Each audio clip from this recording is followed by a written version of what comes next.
In today's video, I am going to teach you how to delete a Microsoft Teams account. To delete a Microsoft Teams account, you will be closing the Microsoft account that Teams is connected to. This is important because closing the account can affect more than just Teams, including access to Microsoft services and stored data. Before you begin, take a moment to make sure you have saved anything you need, like important chats, files, or contacts tied to that account.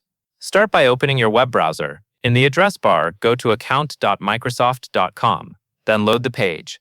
When the sign-in screen appears, sign in using the Microsoft account you use for Teams. Enter your email address and password, and complete any additional verification prompts if you see them. Once you are signed in, look at the top navigation bar and select your info. This section is where Microsoft keeps the settings and details related to your account. After the page opens, scroll down toward the bottom. Take your time here, because the option you need is near the end of the page. Under the Account Info section, find and click Close Account. This will take you to a confirmation area, often titled something like Ready to Close.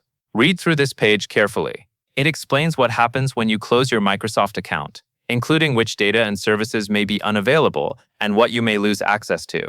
This step matters because closing the account is a serious change, and Microsoft wants to confirm you understand the impact. When you are ready to continue, go to the bottom of the page and click Next. You will then see a set of checkboxes.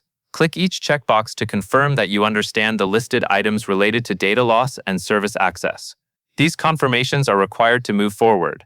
Next, choose a reason for leaving from the drop-down menu. This is simply feedback for Microsoft and does not change the closure process. Finally, click the button labeled Mark Account for Closure. This submits your request. Then click Done to finish the process. And that is all there is to it.